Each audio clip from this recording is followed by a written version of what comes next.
Magna's new deal. EV tax credit guidance delays. NHTSA investigates Hertz and more. Good afternoon, everyone. I'm Laura Harris. Welcome to Auto News Now.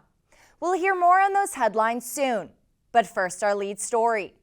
Magna is set to buy Veoneer Active Safety for $1.53 billion. The deal is expected to add to the Canadian supplier's sensor and full systems capabilities, including radar, camera and driver monitoring, and add 2,200 engineers for systems, software, and sensor development. The deal is expected to close near mid-year 2023. The U.S. Treasury delays EV tax credit guidance until March. The delay impacts some of the rules for EV incentives between January 1st and the time the guidance will be issued next year. This effectively delays those eligibility restrictions in the $7,500 tax credit for new EVs. The Treasury said it will release information before the end of the year that will outline the anticipated direction of the critical mineral and battery component requirements that new EVs must meet to qualify. NHTSA is investigating if Hertz rented unrepaired recalled vehicles. The agency says the issues involved Ford Explorers and Nissan Altimas, but did not disclose the number of vehicles involved. The recall issues involve latches and locks. NHTSA says it had opened an audit query to seek additional information concerning the issue.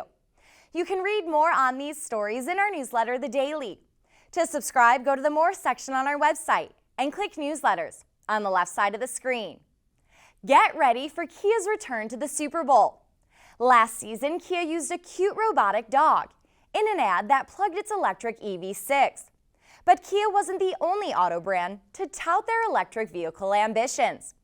The Korean brand is the first automaker to confirm its Super Bowl ad for 2023.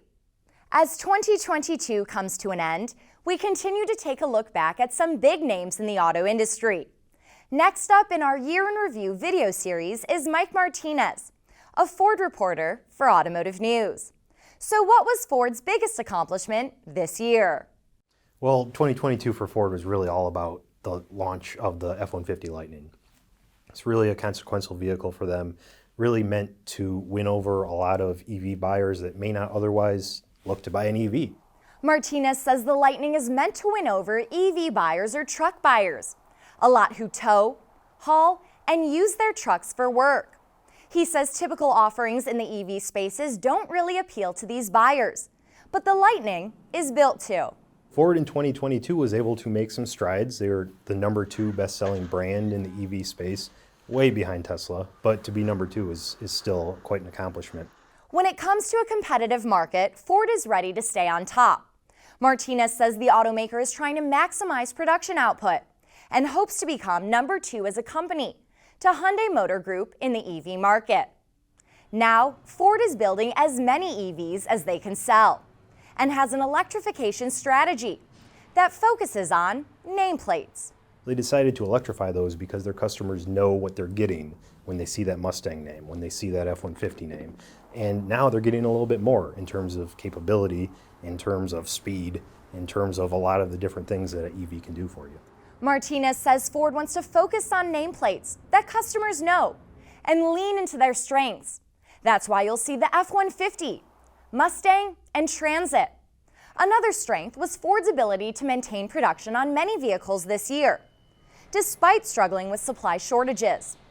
They know which ones are the money makers and they know which ones they have to protect, so they're really going to focus on protecting those vehicles in the future. Looking ahead to 2023, Martinez says the automaker will ramp up EV production and maintain profit centers on the gas side as well. But one thing is for certain. This industry is all about product at the end of the day, and I think we're going to see some new exciting product from Ford, both on the gas side and on the EV side. Thank you, Mike, for taking the time to speak with us. For a longer version of Mike's interview, be sure to check out the Daily Drive podcast. We'll have more Year in Review stories throughout this week. That's all we have today for Auto News Now. Thanks for watching, everyone. Be sure to follow us on Twitter at AutoNewsTV and online at autonews.com for updates from our reporters all day, every day. I'm Laura Harris. Have a great night, and I'll see you all next time.